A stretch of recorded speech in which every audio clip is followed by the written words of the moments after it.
Flight 19 is the case that turned the Bermuda Triangle into a legend.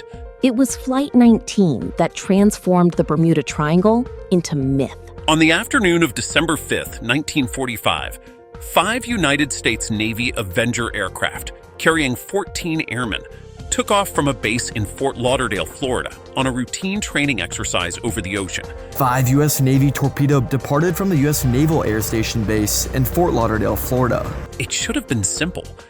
Instead, the flight leader radioed that his compass had failed and that he could no longer tell where he was. His final messages, growing fainter, spoke of confusion and not being able to see land. We cannot be sure where we are. We cannot see land. The 5 planes were never seen again. In a cruel twist, a large rescue aircraft sent out to find them, with 13 more men aboard, also vanished, bringing the total to 27. A rescue plane with 13 aboard vanished too, raising the toll to 27. A search covering 250,000 square miles turned up nothing, not a single piece of wreckage.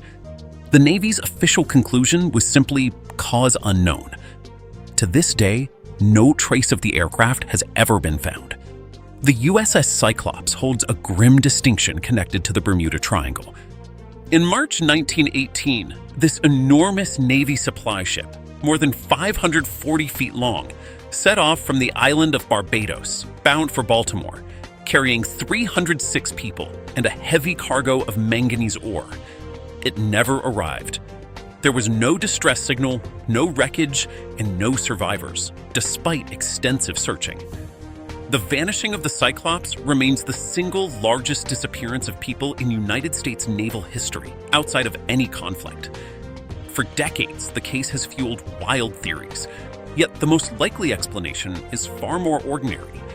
The ship was carrying a load of dense ore that exceeded her safe limit, and she sailed into a powerful storm off the eastern coast. Investigators believe the overloaded vessel simply could not survive the rough seas. It is a tragedy of physics and weather, not of anything supernatural, though the absence of any trace keeps the mystery alive. The Bermuda Triangle, despite sounding ancient and ominous, got its famous name surprisingly recently, and from a magazine. The phrase was coined by a writer named Vincent Gaddis in a 1964 article for the American pulp magazine Argosy, titled The Deadly Bermuda Triangle. Before that, the region had no single dramatic label. Gaddis drew an imaginary triangle on the map, with its points at Miami, Bermuda, and the island of Puerto Rico, and gathered together a collection of sea and air vanishings within it. The idea proved irresistible to readers, and the catchy name stuck. What this means is striking. The Bermuda Triangle as a concept is younger than the television set. It was essentially created by a piece of magazine storytelling, then repeated so many times that it came to feel like an established fact, rather than a writer's vivid invention. The Bermuda Triangle became a worldwide sensation thanks to a single hugely popular book. In 1974, an author named Charles Berlitz published a book simply called The Bermuda Triangle, and it became an enormous bestseller, reported to have sold close to 20 million copies in dozens of languages. Berlitz did not just describe the vanishings, he offered a spectacular explanation, suggesting the lost ancient civilization of Atlantis, supposedly sunk beneath the waves, was somehow responsible. The book captured the public imagination like nothing before it, cementing the triangle's fearsome reputation across the globe. The trouble is that its claims did not hold up to scrutiny. The book stretched facts, dramatized ordinary events, and presented speculation as discovery. But by the time careful researchers began pulling it apart, the legend had already spread far and wide, and the idea of a cursed patch of ocean was firmly lodged in popular culture. The Bermuda Triangle, for all its fame, does not officially exist as a place. There are no fixed boundaries, no markers, and it appears on no official map. The United States Board on Geographic Names does not recognize it at all. Different writers have drawn it in completely different ways, which is why estimates of its size range wildly, from around 500,000 square miles to as much as negative 16.5 million, with some authors stretching it even further to make their chosen cases fit inside. This is one of the quiet secrets behind the whole legend. Because the region has no agreed shape, storytellers can simply expand or shrink it to include whatever dramatic vanishing they want to talk about. A ship that disappeared far away can be folded in by widening the lines a little. The triangle, in a sense, is wherever a good story needs it to be.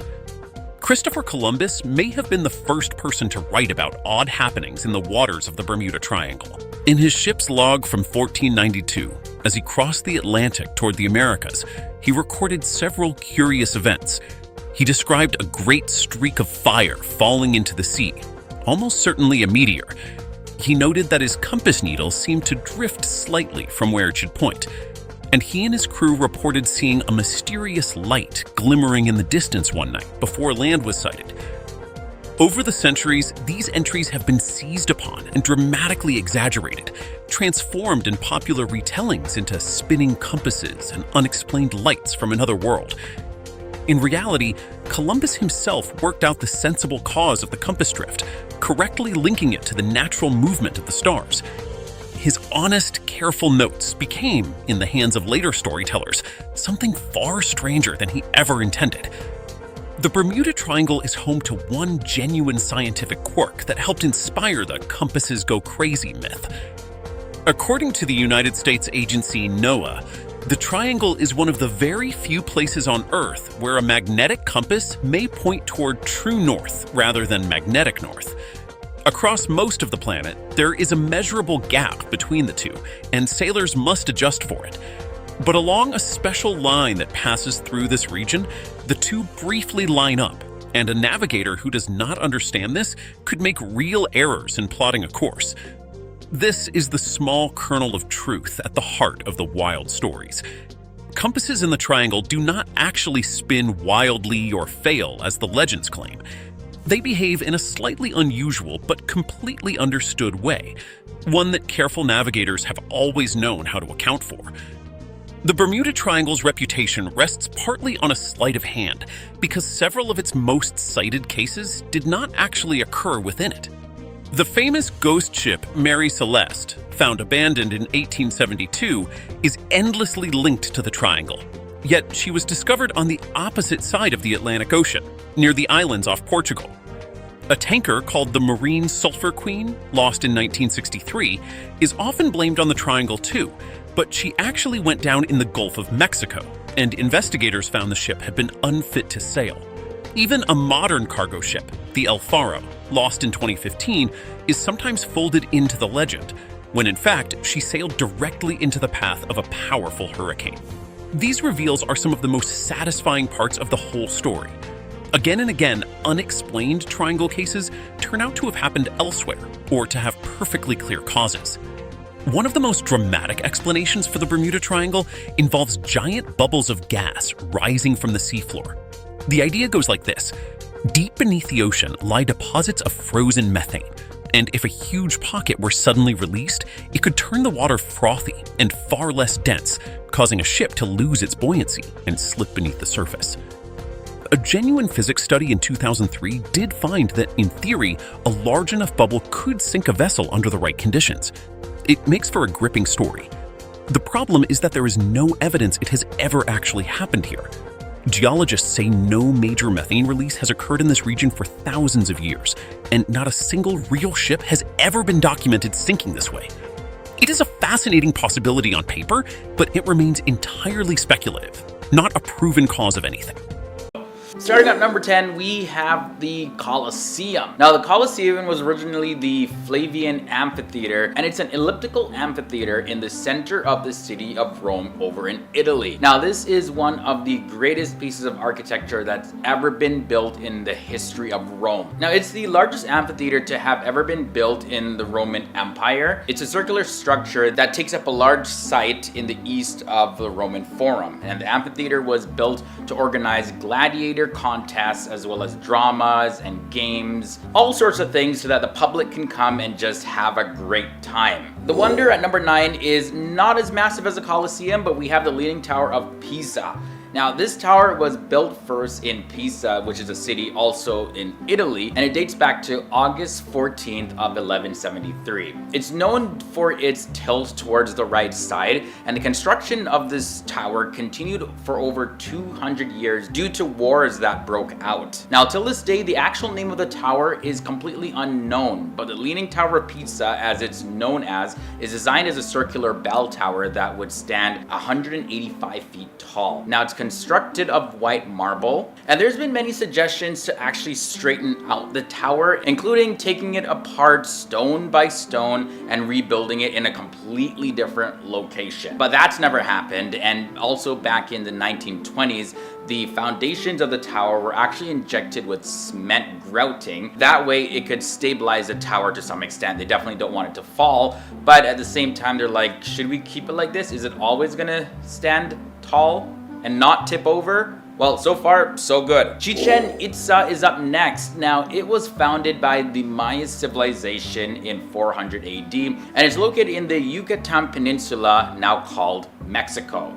Now, Chichen has a history that is 1500 years old and is located 75 miles away from Merida. It's said to have been the main regional point for different ceremonies, and during the earlier days, it was governed by priests, and Chichen means at the mouth of the well of Itza. That's the full name. So Chai stands for mouth, Chen is for well, and Itza is the name of the tribe. Now, one of the main beliefs is that people were thrown from the top as sacrifices to their gods to make them happy for some reason. But nobody really knows exactly every single thing that happened at Chichen Itza. In any case, we got some more wonders to look at. At number 7, we have Hagia Sophia. Now, this is a masterpiece structure. Hagia Sophia is a former Christian patriarchal basilica or church, and later became an imperial mosque, and now it's a museum in Istanbul, Turkey. Hagia Sophia is currently the second most visited museum in all of Turkey,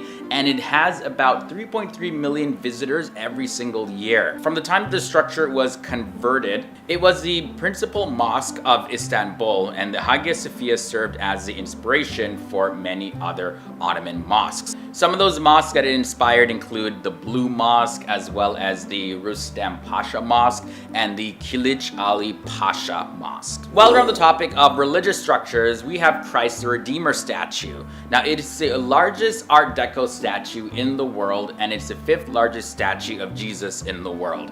Now, it's a symbol of Christianity all across the earth, and the statue has also become a cultural icon of both Rio de Janeiro and Brazil on a whole. It's also listed as one of the new 7 wonders of the world. Now, the statue is 30 meters or about 98 feet tall, and that's excluding its 8 meter or 26 feet pedestal. The arms stretch 28 meters, which works out to be 92 feet wide, and it is made of reinforced concrete as well as soapstone, and it was constructed between the years of 1922 and 1931. Now, the structure at number 5, we have the Taj Mahal. Taj Mahal was constructed by the Mughal ruler Shah Jahan in memory of his wife Mumtaz Mahal. Now, the Taj Mahal is regarded as probably the best example of Mughal architecture, and it's also widely recognized as the jewel of Muslim art in India. It's one of the world's most celebrated structures, as well as most recognized structures in general. The Taj Mahal attracts more than 3 million visitors every single year, and also back in 2007, it was declared one of the top 10 wonders of the world. We're gonna go visit Rome once again to check out the Roman baths.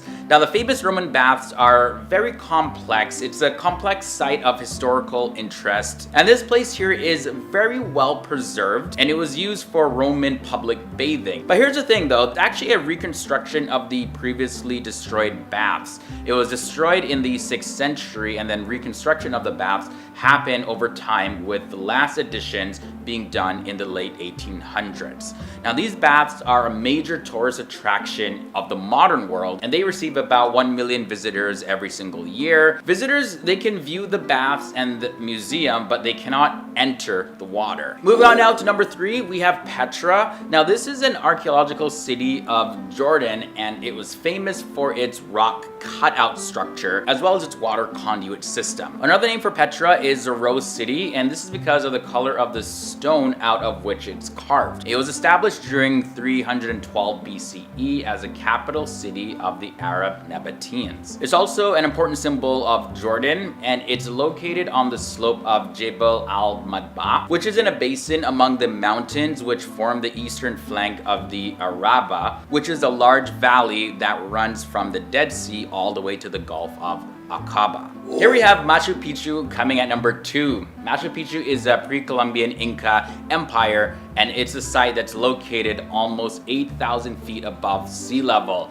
Now the site is located on the mountain ridge above the valley of Urubamba in Peru. And now the city is also called the Lost City of Incas. Machu Picchu was built around the year 1450, and this was at the height of the Inca Empire. It was then later abandoned just over 100 years later in 1572. Machu Picchu was then later on declared as a UNESCO World Heritage Site, and that happened in the year 1983. Now fast forward to 2007, it was voted as one of the new 7 wonders of the world, and it remains so to this day. But at number 1, we have the Great Wall of China. Now this is considered to be one of the new 7 wonders of the world as well. The Great Wall of China was constructed during the 7th century BC. Now the wall is actually a series of fortifications built to protect the Chinese states and empires against enemies. Even if you've never been to the Great Wall of China, you know about it, everybody knows about it, and it's globally recognized as one of the most impressive architectural feats that has ever been done in history. Also, the most well-known sections of the wall were built by the Ming Dynasty that was in power from 1368 to 1644. According to an archaeological survey, the entire wall, with everything included, all the different branches and all of that, measures a total of 21,196 kilometers long. Okay. Jamaica, man, it's got one really famous haunted place, and that is called Rose Hall. Now apparently Rose Hall is haunted by a ghost named Annie Palmer, which oddly enough they call the White Witch.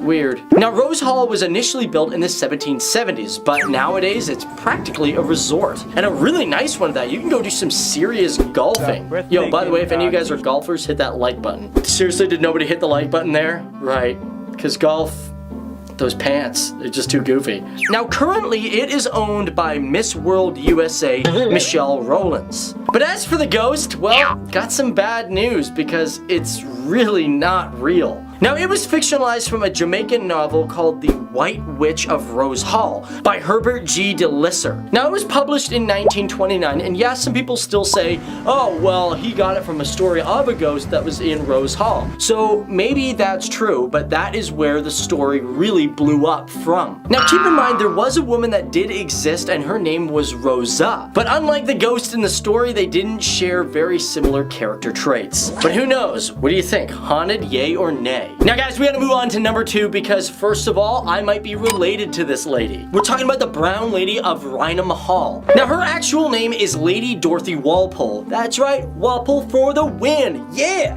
So, that's right, us Walpoles, we definitely would be scaring people after we die because we just love getting under people's skin. Now the hall was completed in 1637 and for 400 years it was owned by the Townshend home. Now Dorothy Walpole, she was the sister of the first Prime Minister of England, and that was Robert Walpole. Dude, I got royalty in me too? This is awesome! Now as for Dorothy, she is probably the most famous ghost in the entire world. You probably have seen this image before, and yeah, it's terrifyingly creepy. That staircase, no thanks. It's not like Gone with the Wind where you're carrying a beautiful dame up the staircase. This one, you're running away from the staircase. Now this photo was taken in 1936, and the story is that Dorothy committed adultery with a man by the name of Lord Wharton. And when her husband Charles Townshend found out, he locked her in a room where she died from starvation. Now the first person to see the ghost of Dorothy was Lucia C. Stone during a Christmas gathering in 1835. Whew! Just scary. No, get me out of this video. Ah! Now for number 3, let's go down under. We're talking about the Princess Theatre in Melbourne, Australia. Now this theatre sat 1,488 people when it opened in 1854. Now it is the oldest continuing entertainment theatre in all of Australia. By 1885 it was under the hands of new management, but the theatre had become run down, so the owners demolished it and rebuilt a new one the following year. And where the ghost stories come from is all because of March 3rd, 1885. 1988. Woo! Got it right. This is where Frederick Baker was performing the opera Faust. He apparently fell into a trapdoor and suffered a severe heart attack. He was immediately taken to the hospital, but his cast and crew were like, no, he was there for the final bow. And since then, there have been numerous sightings of Frederick, but the theater honors his death by having an open spot for him at every single showing. Okay, next one. We're talking about the Waverly Hills Sanatorium. It is the creepiest place on earth. You know when you talk about insane asylums? Yo, that's kind of what it is. Although it's not actually an insane asylum, it's a tuberculosis hospital. Just as creepy, right? Because let's be honest, you can't talk about haunted places without an abandoned hospital. Now this is one of my personal favorites because it is just so creepy. I would love to film a movie there. I've always wanted to go, but I've never had the time. Now it was originally built in 1910 in Jefferson County. Jefferson County had become ravaged by the disease of tuberculosis and they needed a hospital quick. However, around 1961, the site actually closed because, well, they developed an antibiotic to fight off tuberculosis. However, it was reopened in 1962 as a geriatric center, but it closed in 1982 due to patient neglect. Now, since then, there has been a lot of attempts to reopen this building. However, in 2001, it was purchased by Tina and Charlie Mattingly, who now use the site for ghost tours and spend their earned money on restoring the site. And as a matter of fact, you can see they've even put in new windows. Among the beautiful places of the Philippines, you'll find some places that are terrifying, scary, and haunted as well. We have the Balete Drive. This is a 2-lane street in Quezon City, and it's believed to be haunted by a white-veiled lady who appears often just out of nowhere. Trees line the road, so that adds to the scary feeling. And as the story goes, the white-veiled lady is the ghost of a girl who passed away in a car accident. And she had gotten lost, so she tried to hitch a ride with somebody else so she could just make it back home. Now, other stories say that the ghost is actually of a young lady from the Spanish era. Either way, driving down the street, especially at nighttime, is not advised. The place at number 9 is Ozone Disco. On March 18th, 1996, a fire broke out in this disco, and more than 100 people lost their lives. Most of them were students that were graduating from local universities, and nowadays Ozone Disco is an abandoned disco, but there have been many reports of strange activities happening there at night. People have seen things like disco lights flashing, they have heard sounds of people, as well as have seen silhouettes of people dancing. Number 8 leads us to Balay Negrense. Balay Negrense is an ancestral house located in the province of Negros Occidental, and it was the home of a sugar baron, and the house still contains several rooms for his 12 children. It's been maintained up until now, and it serves as a tourist destination and a museum at the same time. Now, what makes this place creepy though is that the rooms are so preserved, like it looks like somebody still lives in them. There are also rooms that have mirrors in the house, and looking into them gives you that feeling that somebody might appear behind you at any time. You know, kind of like in the movies where somebody's looking in the mirror and then they see the figure appear behind them and they turn around and nothing's there. Yeah, that feeling. Fort Santiago is up next at number 7. This historic site turns really creepy at nighttime. Before the Philippines' liberation, Fort Santiago was the center of both American and Spanish colonial governments. The city's walls still stand tall during the day, but in the evenings, they give off a very dark and spooky vibe. There have been many reported sightings of ghosts of Filipino soldiers in that area, and residents also claim to hear screaming from the dungeons. It's said that the Japanese really tormented and got rid of many Filipino soldiers during the World War II era. Next up, I gotta talk about the Manila Film Center. The Manila Film Center is infamous for a construction accident that happened on November 17th, 1981, where more than 100 construction workers fell from the collapsed scaffolding and they were buried in cement. It's believed by some people that the construction workers were actually buried on purpose because, you know, conducting a search and rescue operation and even going and recovering bodies of those who did not survive would take a long time, and that would delay the construction of the building. Some people who have visited the building reported wailing sounds and screams of men in pain, and it's believed that these are the spirits of those who were buried in the cement. 455A Sackett Street in Brooklyn is an apartment with a detailed history of creepy incidents. One woman who grew up there writes about her first-hand experiences, including unexplained fires, seriously bad energy, family tragedies, personal suffering, and here's the kicker: the body of a child discovered in the wall after several suspicious sightings of a similar-looking shadow child in the mirror. Next up on our tour, we have the Hotel Monte Vista.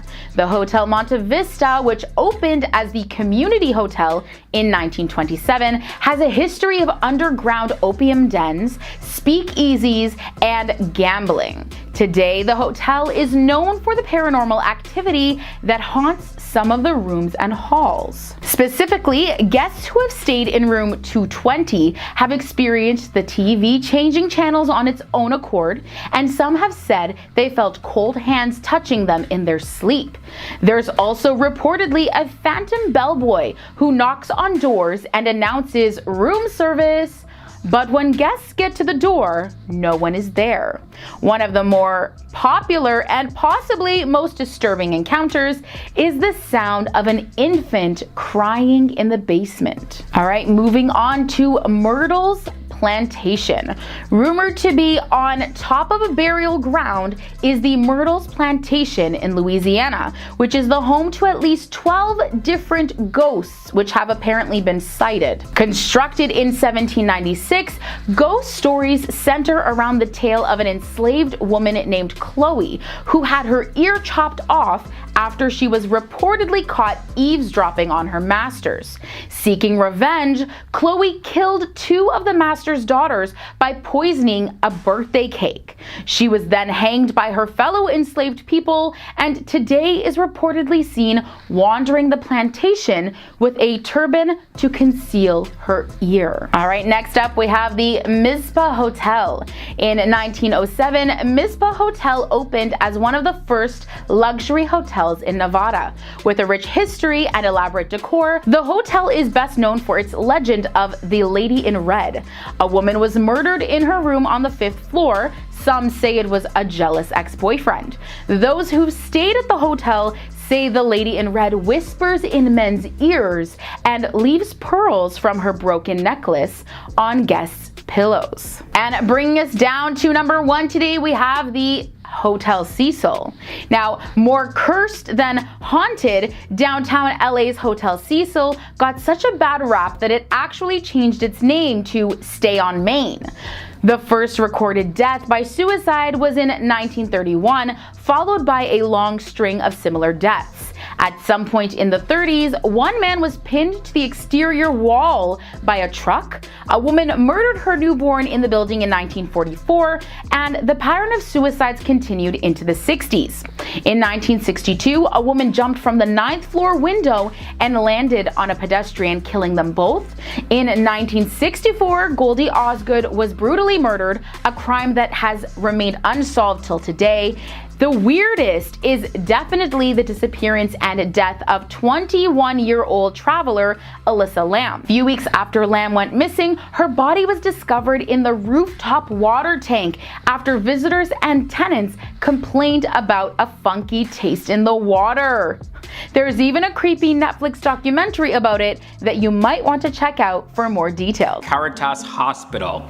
Located in Bucharest, the Caritas Hospital is one of the oldest hospitals in the city. In 1933, the Jewish community of Bucharest established the new maternity, and in 1941, just before World War II, the Romanian military transformed the building into a war hospital for the second time, and the state authorities nationalized it in the year 1948. And then right after the nationalization, some of the best medics in Romania, they moved their cabinets here, and the building became a university's hospital. The hospital continued to function up until the year 2005, 1995 when it was returned to the Caritia Foundation. But 6 years later, the hospital was permanently closed and everyone was moved to other hospitals. The hospital is completely abandoned and filled with disease right now. Now let's look at the Chianja Monastery. The Chianja Monastery was completed in the year 1790, and soon after its completion, the church was bombarded by the Turks. All the documents that were inside were completely destroyed by fire,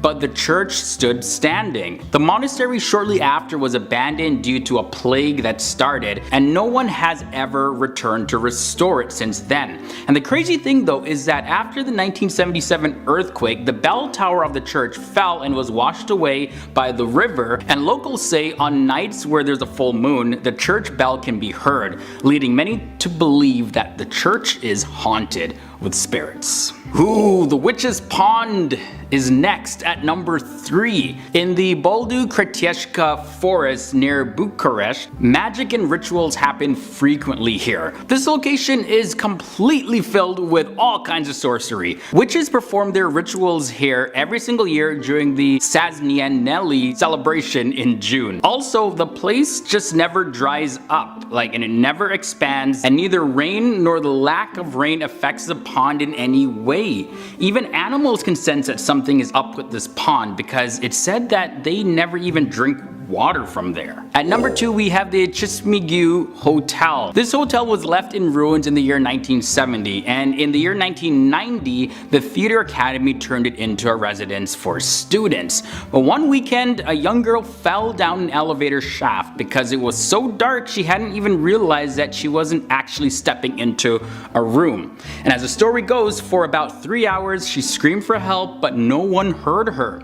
This was because on this particular weekend, almost all of the students had gone home, and since then people report hearing her screams for help in the rooms and hallways of the hotel. And our final scariest place in Romania is the Hoia Baciu forest. And now this is considered to be the world's most haunted forest. There's a whole slew of unusual phenomenon that happens, like creepy voices, lights coming out of nowhere, strange shadows, and apparently there's a portal that leads to a parallel universe. It literally has everything that you see in the movies. That's crazy. People who have gone into the forest have suffered from burns on their skin, headaches, anxiety, among other things, and others have said that spirits are haunting the forest. The forest also has this spot of land where nothing actually grows there. So you know me, I'm not gonna go and travel into that forest to see if it's haunted. The Eye of the Sahara is one of the strangest sights on the entire planet.